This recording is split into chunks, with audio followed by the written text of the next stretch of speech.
This is a Fox News alert, a staple of global politics, stable really for so many decades. Henry Kissinger tonight, sad news, dead at the age of 100. Now, Secretary Kissinger worked under multiple administrations. He won the Nobel Peace Prize for negotiating a ceasefire in Vietnam. There's so many other accomplishments this man has had. His life background and his experience is really beyond inspiring. He was a Jewish refugee. He fled Nazi Germany with his family in 1938.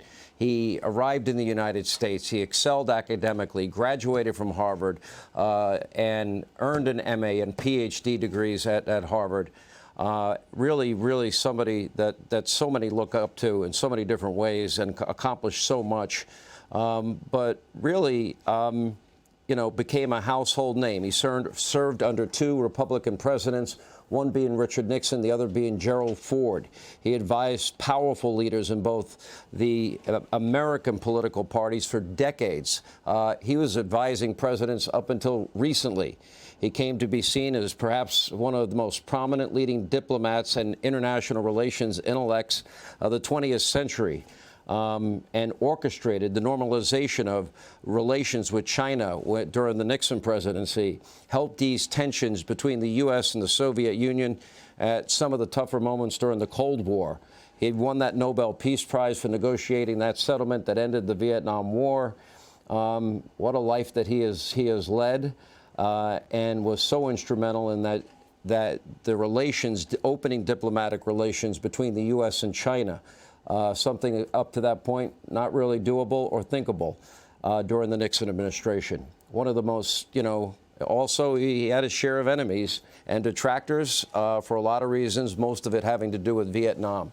Joining us now with reaction to the sad news tonight is Fox News contributor Ari Fleischer. Ari, I've had the pleasure of interviewing him. I've had the pleasure of having just general conversation with him. And it wasn't that long ago, the last conversation we had, and he was as sharp as he ever was. Amazing man, an amazing life. And again, our prayers are with his family tonight. And, Sean, it was, for anybody who did get to know him, it really was a pleasure. He was such an intellect, such a force to listen to. His knowledge of history and his ability to sum up conclusions. I got to know him in November of 2002. If you remember this, probably very few people do, he was actually named to be the chairman of the 9/11 Commission. And then after he was named, Senator George Mitchell was going to be the Democrat co-chair of the 9/11 Commission. They both realized neither one of them wanted to do it. So Henry Kissinger, after he realized all the things he'd have to step down from, all the conflicts of interest, he spent a lot of time with me, talking to me about this, asking for my advice. Should he proceed with this? What's going to happen with all these other endeavors that he is in the middle of? And I told him the press will kill you. You can't have any other endeavors. The press will say it's a conflict of interest. And it really got to him because he wanted to serve. He didn't want the press controversy, and I was honored that he thought enough to ask for my advice and listen. That was one thing about him. I remember very distinctly. It's interesting you say that. At a particular event, I had an opportunity to speak one-on-one with him, and he started asking me questions. I'm like, I should be asking you questions because of his, incredible background.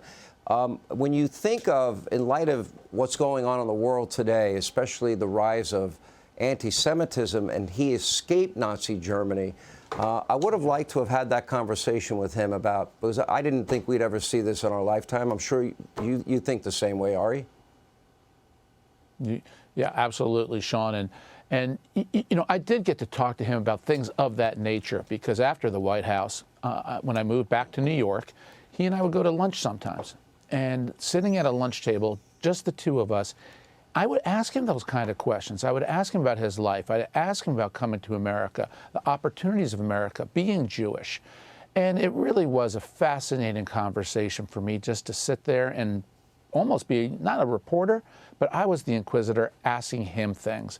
And that's where I just really drew my respect for his intellect. He was already up in his age at that time. I haven't seen him for about 10 years now, but I suspect he was sharp to the end. But what a life story, Sean. And he loved the United States. He loved the United States because he recognized what opportunity was. Recently he was in a wheelchair, and it seemed like he had just given a speech And this is going back maybe a month and a half ago, and some liberal reporter was asking him contentious questions, and like the pro he was, he just ignored it and got in the car and drove off. But you're right, what a life he lived. You know, sometimes maybe we get a little locked into where we are now in this moment and we lose historical perspective, you know, but he lived through the Vietnam era. That means the 60s. We know a lot of horrible things happened in this country, a great divide in this country. In the 60s, look at all the people assassinated in the 60s. You think of you know, the hippie movement. You think of the early 70s, the Nixon years, Vietnam. This was a divided country back then, too, Ari. No question about it. 1968, in many ways, was the worst year we've had, worse than 2020 with the George Floyd riots and the COVID and everything else that took place. 68, at the height of Nixon and Vietnam, et cetera. And, you know, Henry Kissinger was the wise man who got the United States through so much of that. As you said, when he opened up relations with China, something that was absolutely unheard of, impossible to do, he did it. And it's a different China back then than it is now. But there were just certain things that were impossible in foreign policy, and I don't think Henry Kissinger ever accepted the word impossible. His life was a possibility. Coming to America was a possibility. He saw what the United States represented and relished it. And that's why I think the word impossible was never in Henry Kissinger's vocabulary, because of the life he led, but also the mind, Sean, and this is what I got to know about him. The mind that he had didn't see limits. He just saw opportunities in places and in ways other people did not see. They may have seen a dead end or a roadblock. He said, I'll get over that. Yeah, China, Vietnam. He played such an important role historically at a very divided time in this country's history. Ari, we appreciate you staying with us. Thank you. Joining us now on the phone is Bret Baier, host of Special Report. Bret, let's get your initial reaction to this. What a towering figure he was. What an incredible life he led. 100 years old. And my last conversation with him, he was as sharp as ever. Sean, he was as sharp as can be, even in the end. I mean, there were people who were clamoring to get to him to say, you know, what do you think about this? What do you think about this? He served as National Security Advisor and Secretary of State under President Richard Nixon, and then under Joe Ford. But, as you say, he was really a foreign policy guru for administrations, a lot of them. After that, I saw him last when he was at Charles Krauthammer's lunch. I came there. Charles asked me to a lunch, and I got there, and there was Kissinger. And we spent the entire lunch talking about everything around the world. He was an amazing person who understood foreign policy from a lot of different spectrums, a lot of different perspectives. And like Charles Krauthammer, he could cut through the noise, you know? Yeah. You know, it's interesting. We use the term frequently called shuttle diplomacy. Well, he conducted the first shuttle diplomacy in his quest for Middle East peace. He used secret channels to pursue the ties between the U.S. and China, at that point ending what was decades of isolation and nothing but hostility between the two countries. He initiated the Paris negotiations that ultimately provided the means for an interval, as he called it, to get the U.S. out of Vietnam. It was 2 years later that Saigon fell to the communists. He was the one that pursued the policy of détente with the former Soviet Union, leading to arms control agreements and raised the possibilities that the tensions of the Cold War and its nuclear threat did not have to last forever. At 99, he was still out on a book tour on leadership. I mean, some of the most sensitive foreign policy negotiations he was a part of, and frankly, a trailblazer in this. And he had that ability to talk in his deep voice that was a baritone voice that cut through the noise, and he would. There were people who were looking for his advice up until 99, up until 100, and it was truly amazing to see that he was that strong in foreign policy all these years. And, you know, I talked to him probably a few months ago, and he still had it. You know, but Brett, I'll tell you one funny story. You know that I try to do these imitations. I don't think they're that great, but I one time did my imitation of him to him. I talk about bottom policy, you know, nice. And I said that to him, and he laughed. He had a great sense of humor on top of everything else. He did. And if you could do Henry Kissinger, if you could do, you know, I can't do it, Sean. Well, it would be, we talk about bottom policy. You know, that's the way he did it. And he'd come on Hannity and Combs with Alan and myself, and back in the day, too. He was just a giant of a man, heart of gold, brilliant mind to the very end. Brett, we really appreciate you taking time. Thanks for being with us tonight. You bet. All right. Sad news, one of America's legendary diplomats, former Secretary of State Henry Kissinger, died at the age of 100. While Kissinger has passed away, his legacy, that will live on forever. Let's take a look back. With his towering intellect and ruthless realpolitik, his dazzling shuttle diplomacy and obsession with his own image, Henry Kissinger was perhaps the most gifted, admired, and reviled American diplomat of the 20th century. There is no country in the world where it is conceivable that a man of my origins could be standing here next to the President of the United States. A refugee from Hitler's Germany, Kissinger emigrated to the United States in 1938. After serving in Army counterintelligence in World War II, he earned 3 Harvard degrees.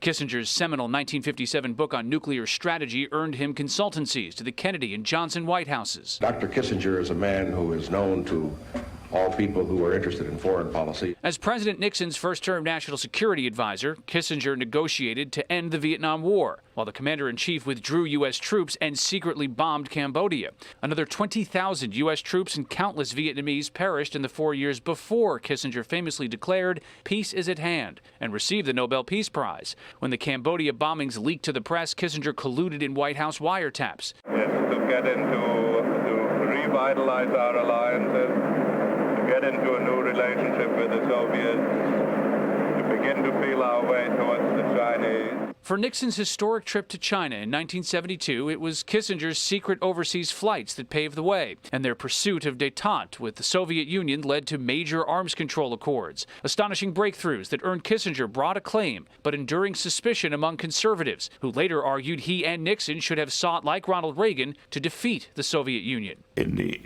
early 1970s, I don't remember any conservative even talking about defeating the Soviet Union before one could even consider some of the aspects of Reagan's policy. Vietnam had to be finished. You can make as good a case for the fact that communism was ultimately defeated by the policies that Nixon started than by the policies that Reagan enunciated, and that Reagan could never have done what he did if Nixon had not first held the fort, created the structure. Throughout his service to Nixon, Kissinger publicly heaped praise on the president in public. There's a certain heroic quality about how he conducts his business. But ridiculing him in private and ultimately taking a more measured view of his partner in power. He lacked the capacity to reach out to people as individuals the way almost all the candidates that I've known did so naturally. I shall testify with respect to all matters.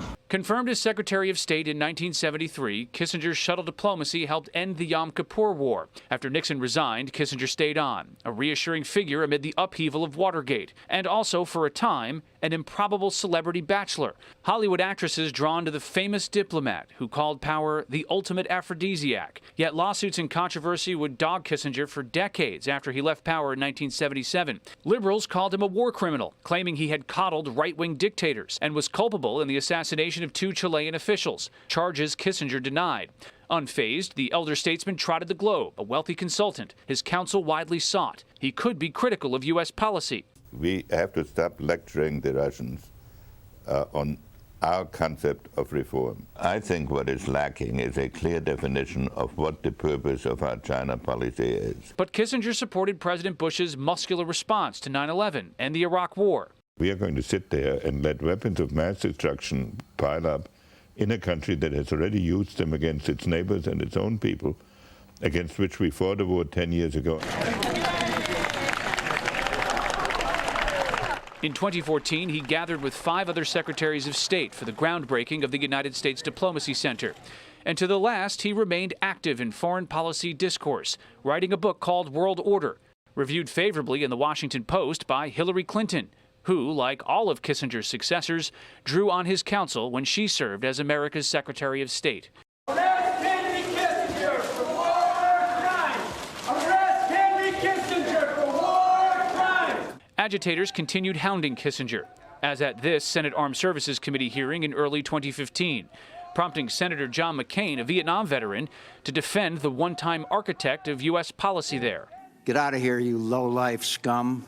I'd like to apologize for allowing such disgraceful behavior towards a man who served his country with the greatest distinction. Lifelong student of balance of power politics, acclaimed author of more than a dozen books and embattled subject of dozens more, Henry Kissinger engaged every major foreign policy crisis across 6 decades of service and commentary, and strode the world stage with an authority and charisma matched by few other unelected figures in American history.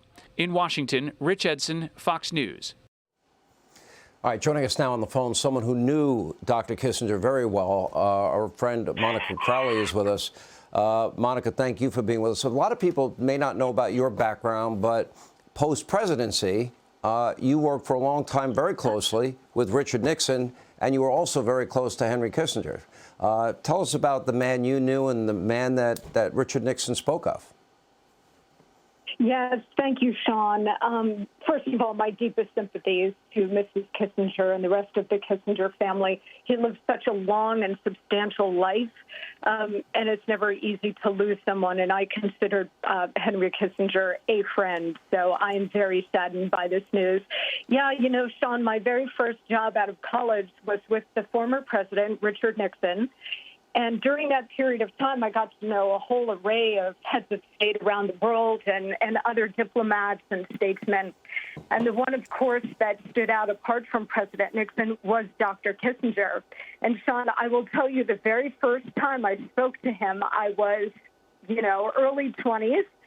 And fresh out of college, and I remember sitting with President Nixon in his study, in his office, and the phone rang, and it was Dr. Kissinger, and over the intercom, Nixon's assistant said, "I have Dr. Kissinger on the phone for you," and so I went to get up to give him some privacy to take the call, and he waved me back down into my chair. Sean, he said, "Sit," and he picked up the phone, and he said, "Henry."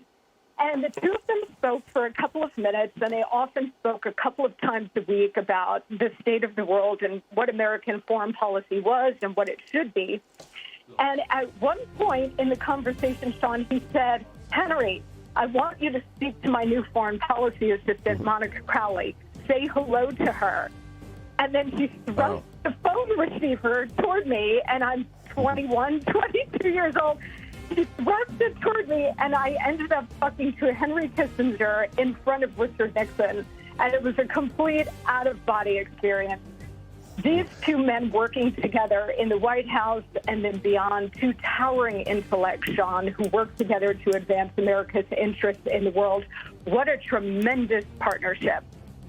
Well, I can't say it any better. Well said. What a life experience for you too, Monica. Our thoughts and prayers go out to his family tonight.